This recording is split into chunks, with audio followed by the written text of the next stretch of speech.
আৰু মাত্ৰ কিছু সময় আপোনাৰ হাতত আছে কুপন ল'বলৈ। আজি যিহেতু কচুৱা আঞ্চলিক ছিনিয়ৰ ছেকেণ্ডেৰী স্কুল নিৰ্মাণৰ সাহায্যাৰ্থে আয়োজিত উপহাৰ কুপন খেলখন খেলোৱা হ'ব কিছু সময়ৰ পাছতেই।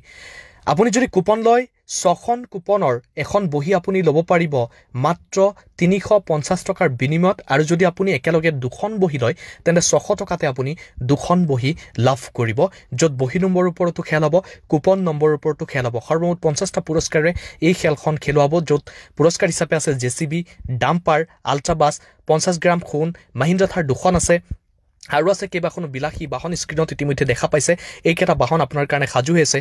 আপোনাৰ হাতত মাত্ৰ কিছু সময় আছে। এই মুহূৰ্তত যদি স্ক্ৰীণত দিয়া নম্বৰত যোগাযোগ কৰে তেন্তে আপুনি এখন বহি ল'ব পাৰিব মাত্ৰ 350 টকাৰ বিনিময়ত 6খন কুপনৰ বহি, আৰু যদি একেলগে 2খন বহি লয় তেন্তে 600 টকাৰ বিনিময়তে আপুনি ল'ব পাৰিব। এই খেলখন আজি খেলাবলগীয়া আছে, মাত্ৰ কিছু সময়ৰ পাছতেই এই খেলখন খেলাব নগাঁও জিলাত, আৰু কচু উচ্চতৰ মাধ্যমিক বিদ্যালয় খেলপথাৰত এই খেলখনৰ লাইভ সম্প্ৰচাৰ তাৰ পৰাই হ'ব। আৰু আপুনি যদি কুপন এই মুহূৰ্তত লয় তেন্তে স্ক্ৰীণত দিয়া নম্বৰ যোগাযোগ কৰক, পলম নকৰিব। কিছু সময়ৰ পাছতে যিহেতু খেলখন খেলুৱাব, কুপন সম্পূৰ্ণৰূপে বন্ধ কৰি দিয়া হ'ব, গতিকে আপোনাৰ হাতত কিছু মাত্ৰ সময় বাকী আছে। 100 টকা এখন কুপনৰ মূল্য।